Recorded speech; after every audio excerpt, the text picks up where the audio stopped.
घटना, चाकू से गोद गोद कर डंडों से मारा है उन लोगों ने मेरे हस्बैंड को। घटना स्थल पर जाएंगे तो आपको सारे सबूत भी मिल जाएंगे। आप देखिएगा कि पूरे फर्श में ब्लड पूरा। मुझे नहीं पता कितने सारे लोगों की हुई है, लेकिन मैं योगी सरकार से ये भी गुजारिश करती हूँ कि सीबीआई जांच करवाने की कृपा करे, क्योंकि इस घटना में, इस षड्यंत्र में बहुत सारे लोग शामिल हैं। मेरे हस्बैंड को वापस बुलाया गया जबकि मेरे हस्बैंड जा रहे थे लखनऊ, क्योंकि इस षड्यंत्र में कोई शामिल नहीं होता तो बुलाने का कोई रीज़न ही नहीं बनता वापस।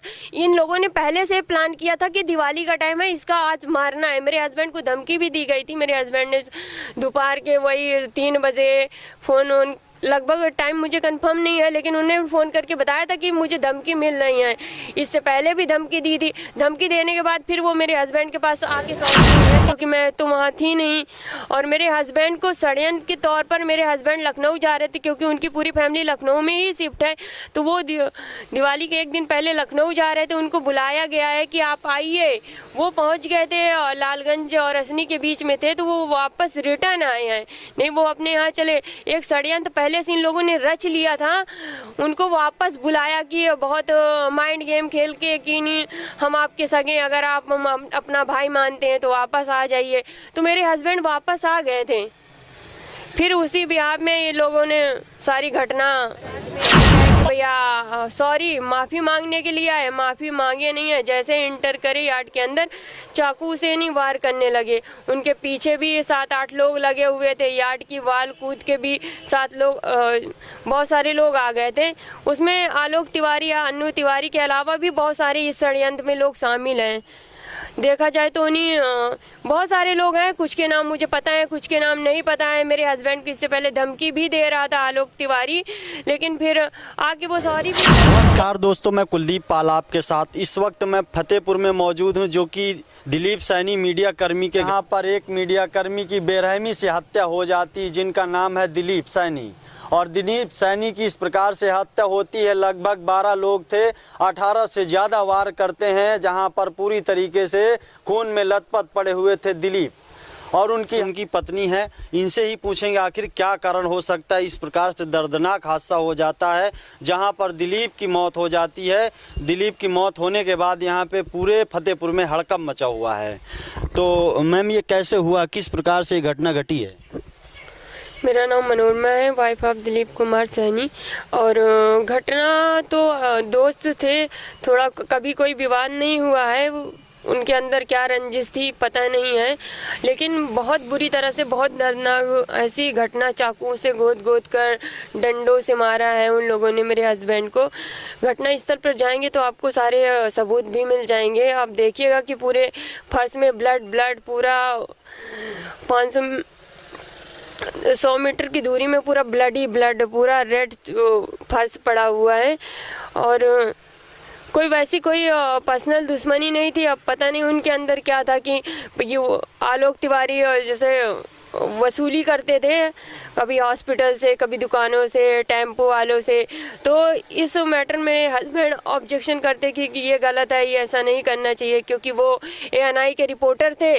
उनका ये भी था। अब DMSP सर से नहीं अच्छी जानकारी थी, एक सम्मानित पत्रकार थे वो।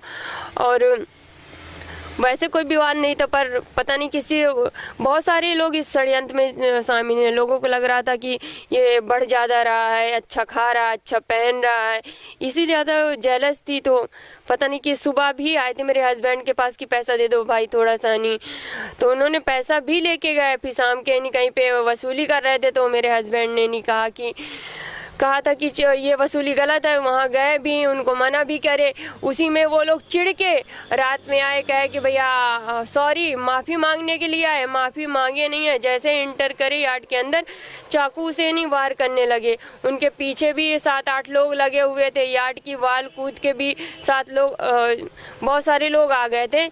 उसमें आलोक तिवारी या अन्नू तिवारी के अलावा भी बहुत सारे इस षड्यंत्र में लोग शामिल हैं।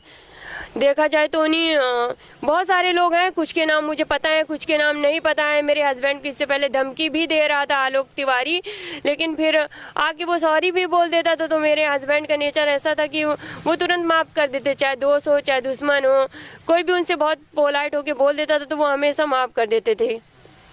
अच्छा, तो ये किस प्रकार से आक्रोशित ये लोग हुए कि हावी हो गए, जानलेवा हमला इस प्रकार से करते हैं? आखिर कितने लोग थे वहाँ? वहाँ तो 8-9 लोग थे शायद, जहाँ तक मुझे जानकारी मिली है, क्योंकि मैं तो वहाँ थी नहीं। और मेरे हस्बैंड को षड्यंत्र के तौर पर, मेरे हस्बैंड लखनऊ जा रहे थे क्योंकि उनकी पूरी फैमिली लखनऊ में ही शिफ्ट है, तो वो दिवाली के एक दिन पहले लखनऊ जा रहे थे। उनको बुलाया गया है कि आप आइए। वो पहुँच गए थे, लालगंज और असनी के बीच में थे, तो वो वापस रिटर्न आए हैं। नहीं, वो अपने यहाँ चले। एक षड्यंत्र पहले से इन लोगों ने रच लिया था, उनको वापस बुलाया कि बहुत माइंड गेम खेल के कि नहीं, हम आपके सगे, अगर आप अपना भाई मानते हैं तो वापस आ जाइए। तो मेरे हस्बैंड वापस आ गए थे। फिर उसी बिहार में ये लोगों ने सारी घटना करी। तो लगभग किसके ऊपर शक जा रहा है? कौन ये कर सकता है आखिर? अरे जिसने मारा, आलोक तिवारी, अन्नू तिवारी, अंकुश है शायद, अंकुश ऐसे कुछ नाम है, याद नहीं आ रहा कंफर्म मुझे। यही सारे लोग हैं, यही उनको पता नहीं कौन सी दुश्मनी थी हुई, तो उनको पता होगा ना। मेरे हस्बैंड को भी नहीं पता था, क्योंकि मेरे हस्बैंड को भैया भैया करके हम लोग भी आते थे, इससे पहले कई बार आए हैं, तो बहुत प्यार से ये वहीं रहते थे, वहीं खाते थे। मेरे हस्बैंड के यहाँ ऑफिस में 1 दिन रुके, 4 दिन रुकते थे, वहीं रहना, वहीं खाना, सब कुछ कर। सभी लोग आपस में खाते पीते थे, एक जगह बैठते थे, लेकिन इस प्रकार से घटना घटती है, क्या ये संभव नहीं है? जिस प्रकार से घटना घटी है, इस प्रकार से संभव नहीं है। क्या ऐसा हो सकता था? लेकिन फिर भी ठीक 12 बजे के बाद ऐसा एक हादसा हो जाता है जहां पर चीख पुकार पूरे परिवार में हो जाती है। आखिर इस प्रकार की एक घटना होती है। मैं योगी जी से भी आग्रह करता हूं कि इस मामले को संज्ञान में ले और सभी लोगों को गिरफ्तारी हो। अभी तक गिरफ्तारी कितने लोग की हुई है? गिरफ्तारी तो मुझे नहीं पता कितने सारे लोगों की हुई है, लेकिन मैं योगी सरकार से ये भी गुजारिश करती हूँ कि सीबीआई जांच करवाने की कृपा करे, क्योंकि इस घटना में, इस षड्यंत्र में बहुत सारे लोग शामिल हैं। मेरे हस्बैंड को वापस बुलाया गया, जबकि मेरे हस्बैंड जा रहे थे लखनऊ, क्योंकि इस षड्यंत्र में कोई शामिल नहीं होता तो बुलाने का कोई रीज़न ही नहीं बनता वापस। इन लोगों ने पहले से प्लान किया था कि दिवाली का टाइम है, इसका आज मारना है। मेरे हस्बैंड को धमकी भी दी गई थी। मेरे हस्बैंड ने दोपहर के वही 3 बजे फ़ोन, लगभग टाइम मुझे कंफर्म नहीं है, लेकिन उन्होंने फ़ोन करके बताया था कि मुझे धमकी मिल रही है। इससे पहले भी धमकी दी थी। धमकी देने के बाद फिर वो मेरे हस्बैंड के पास आके सॉरी बोल देते थे कि मुझे माफ़ कर दो, मुझे माफ़ कर दो, और भैया आप बड़े भाई हो, ये है वो है, फलाना ठिकाना, इतनी सारी चीज़ें। तो वो कोई बात नहीं, चलो ठीक है, यही बोलते थे। अब सबसे बड़ी बात ये हो चुकी है, आज की डेट में मीडिया कर्मी भी सुरक्षित नहीं है, जहां पर एक मीडिया कर्मी की बेरहमी से हत्या हो जाती, जिनका नाम है दिलीप सैनी। और दिलीप सैनी की इस प्रकार से हत्या होती है। लगभग 12 लोग थे, 18 से ज़्यादा वार करते हैं, जहां पर पूरी तरीके से खून में लथपथ पड़े हुए थे दिलीप।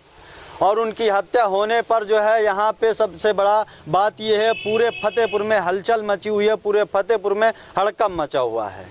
अब यहाँ पे सबसे बड़ी बात यह है कि आखिर इस प्रकार से ये घटना अगर घटेंगी तो प्रदेश में क्या होगा? आखिर प्रदेश में सबसे ज़्यादा घटना घटती हैं, हत्याकांड काफ़ी सारे देखने को मिलते हैं, जहाँ पर बहराइच हो गया, रायबरेली हो गया, तमाम इसी प्रकार से हत्या होती रहती हैं। लेकिन हत्यारे क्या पकड़े नहीं जाते हैं?